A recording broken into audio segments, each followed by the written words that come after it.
Welcome to The Exchange. I'm Rob Cox of Breaking Views. I got two cool guests with me today. I've got Jessica Pressler from New York Magazine, who just wrote a massive profile of Goldman Sachs chairman and CEO Lloyd Blankfein, arguably the first piece to kind of put a human face on the vampire Squid. And I've got with me the inimitable Felix Salmon, the Reuters blogger. So, okay, Jessica, you sort of put a whole new sort of spin to the Goldman Sachs story. I mean, the world has been writing about how Goldman Sachs is this band of evil people who basically caused a financial crisis, and that Lloyd is this guy who called himself doing God's work. I mean, how did you come around to doing this story? Well, I was blogging at New York Magazine's website, and so I watched kind of the things people were interested in. And it built to like a crescendo of this, Goldman Sachs becoming this like comments evil. Up and down the thing. Everyone, I mean, you probably get it too on your blog. Tons of people the Goldman story is one that people still don't want to. Goldman Sachs and Apple, those are the companies which always,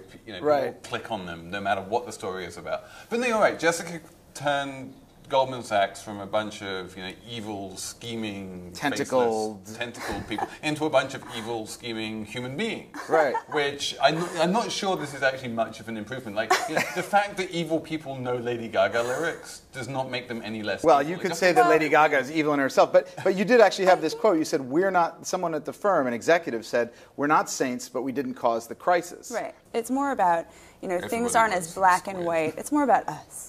Things aren't as black and white. There isn't like one villain that we can put away, and that's going to make everything better. Isn't it so much more fun to demonize people? I mean, this is why everyone is still talking about the Squid years after Matt Taibbi's article came out, because it sticks, and especially Goldman Sachs, who everybody loves to hate, even on Wall Street. You talk to any banker, any hedge fund manager, it's the most hated. Well, we all personify.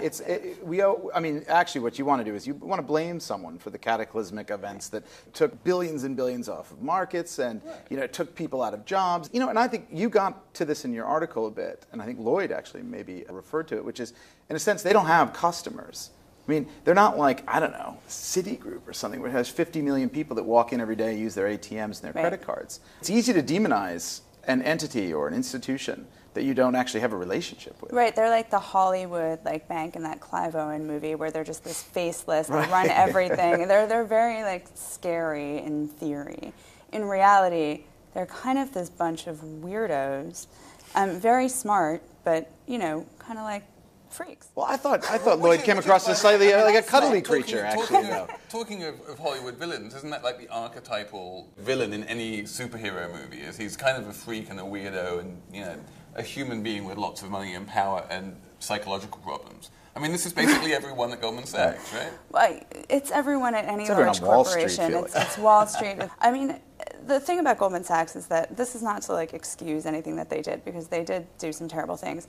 I don't think it was objectively that much worse than other banks. I think the way that they reacted to things kind of helped put them in that role. I think Neil Barofsky said there was a caricature that needed to be filled, and Goldman just stepped into it. Right. So how did you get Lloyd to actually sit down and cooperate for the article? Well, I think I said it was a sustained kind of campaign of harassment.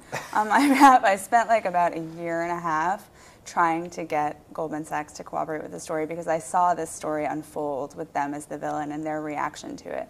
And I thought it really had a farcical quality to it. It was kind of So amusing. stalking does pay. I know. They're gonna hate me for saying that. So Lucas kept on saying no, and then suddenly one day he's like, "Let's meet in a diner." No. I really was like, okay, I'm doing this with or without your cooperation, and they kind of caved. And I had met Lloyd a couple of times at various events like that, and so finally it was like, okay, you have an hour, it's going to be at his house at 15 Central Park West, and I was like, yes.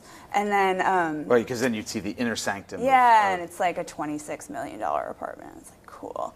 They all are. But they changed it at the last minute, which was good thinking on their behalf.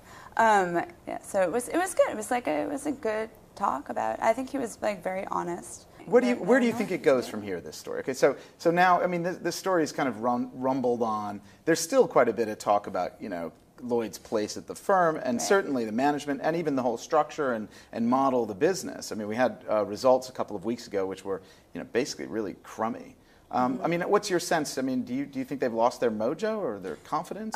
No, I don't think so at all. If you look at their results, their investment banking profits were still pretty strong, and I think that their clients are sticking with them. Bethany McLean wrote a really smart thing on Slate about how their clients are sticking with them.